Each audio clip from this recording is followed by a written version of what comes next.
Release the Kraken! If you would like to learn about fairy folklore, delve into modern fairy faith spirituality, and explore fun and fanciful fairy-themed events, please subscribe to Fairy Fortunes for new videos every Friday. Hello, my fair friends. I'm Ruby Ruse, and on today's episode of Fairy Fortunes, I'm bringing you a brand new installment of American Fae. Today we are on location in Wisconsin at Devil's Lake State Park. Devil's Lake State Park is actually one of the most popular state park destinations in Wisconsin, and it is over 372 acres of water. And within the depths below is said to lurk the Devil's Lake Monster. Now, Devil's Lake gets its name from the various Native American tribes that were originally living in this area. One of those tribes is the Ho-Chunk tribe, and their name for Devil's Lake loosely translated to Spirit Lake, because it was said that during their festivals, the voices of their ancestors could be heard around the lake. Another Native American tribe that lived in this area was also the Nakota tribe, and their word for this lake translated loosely to either bad spirit or mystery lake. And then as time went on, the English word Devil's Lake became more common because devil related to the mystery and the bad spirits. Oh, okay. Good to know. And you're trying to capture the spirit. Would you like to know? I have more. In addition to the Nakota and the Ho-Chunk tribes, which are indigenous to this area of Wisconsin that surrounds Devil's Lake, multiple Native American tribes have folklore tales referring to lake monsters and spirits that inhabit the water. The story that was reported in 1889 starts with the lake being dried up from a very serious drought. And it is said that the Native Americans saw in the dredges this amphibious creature that was thrashing about the shallow waters. And they watched this creature for many, many days as it rolled around, and finally the creature was able to free itself from the muck and dive into the deeper waters of the lake.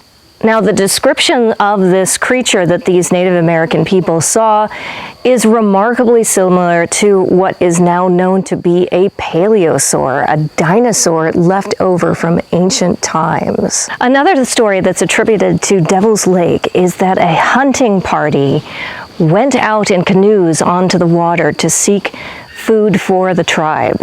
And as the party was going through the water, these gigantic tentacles rose out of the water and attacked the canoes and dragged the braves down into the deeps of the lake itself. And even more horrifying and tragic is that the rest of the tribe on the shoreline witnessed the brave hunting party being devoured by this mysterious tentacled beast. And it is said that there are modern day festivals that continue to this day here at Devil's Lake to honor those fallen warriors that were trying to support the Native American tribe.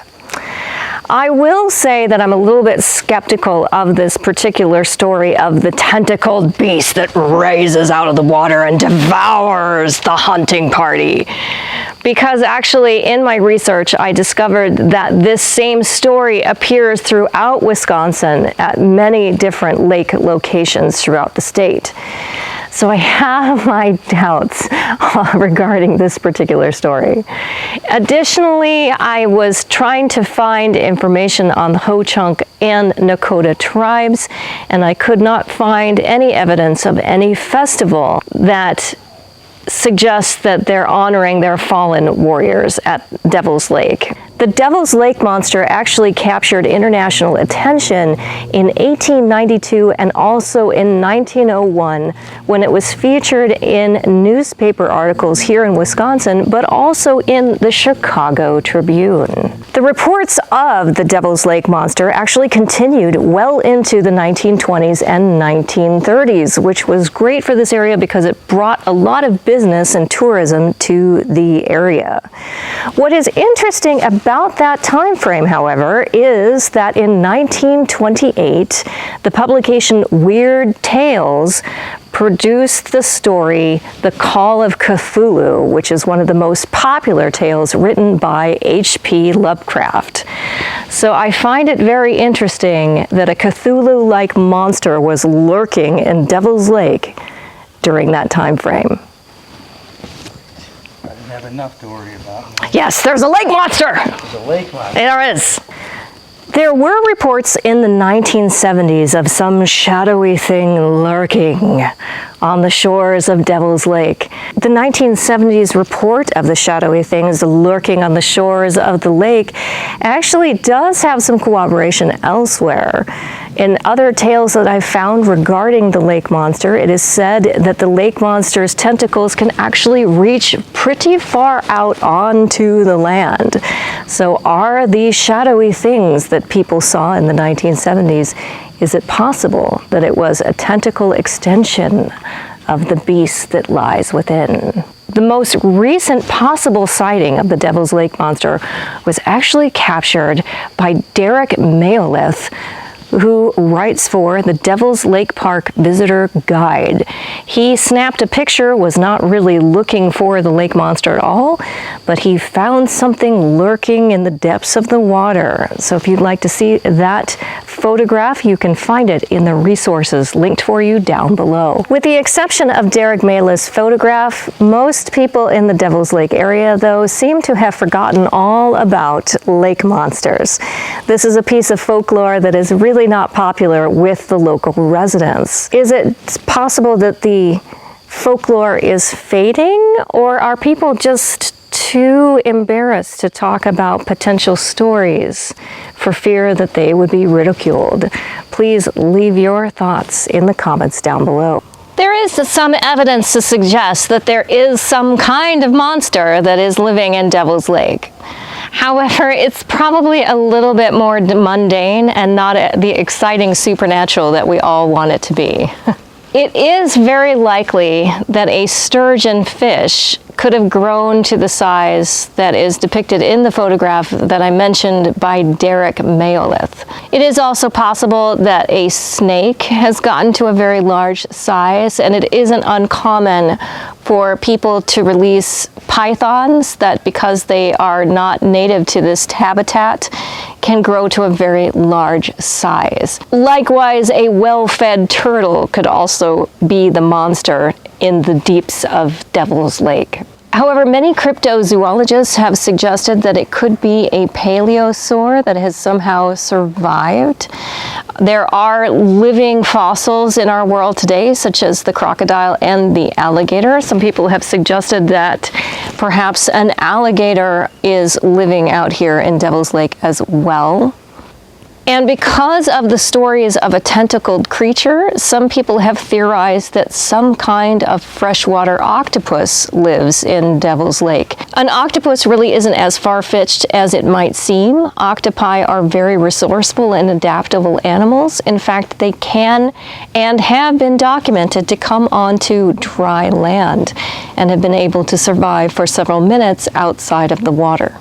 But if we're going to be leaning in a supernatural direction, which this is Fairy Fortunes, of course we're going to be leaning in the supernatural direction. The fairy folklore creature that I think the Devil's Lake monster most resembles is the Kraken.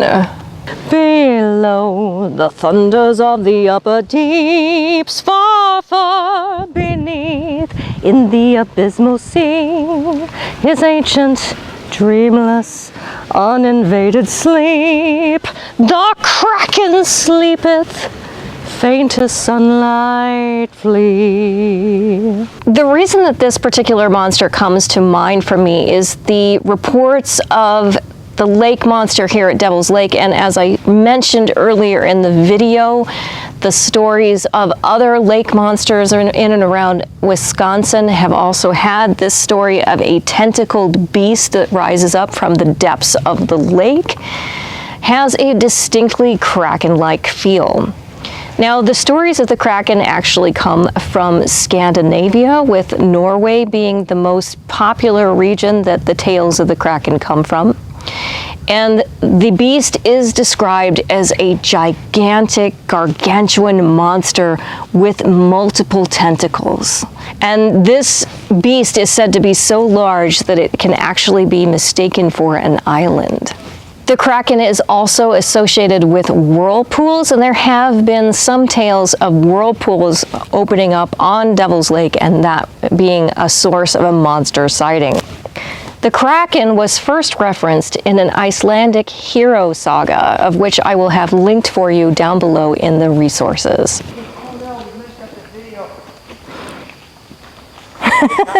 Now, thanks to one of my favorite movies of all time, The Clash of the Titans from the 1980s, not to be confused with the 2000s, we're just going to pretend that that movie doesn't exist. Thanks to that movie, The Clash of the Titans, many people think that the Kraken is from mythology from Greece, and that is actually incorrect. The Kraken comes from Scandinavian mythology. Norway, Finland, Sweden also has stories of the Kraken. But probably it came from the idea of Scylla and Charybdis, which were two monsters that sat on opposite sides of this great channel, which was featured in the epic tale, the Odyssey. So you had to cross between these two monsters. Scylla was this monster that was supposedly had a girdle of writhing mouths that had shark-like teeth on them. And then Charybdis was, of course, a whirlpool. And so these two beings were probably the inspiration behind the very important line, "Release the Kraken!" I would imagine that "release the Kraken" is much more exciting to say than "release Scylla" or "release Charybdis." It doesn't sound as nice as "release the Kraken." So that is probably why the movie used that line instead. What's interesting is that in 1735, a Swedish zoologist and botanist, Carl Linnaeus, actually included the Kraken in his scientific work. He categorized it as a cephalopod and called it Microcosmus marinus.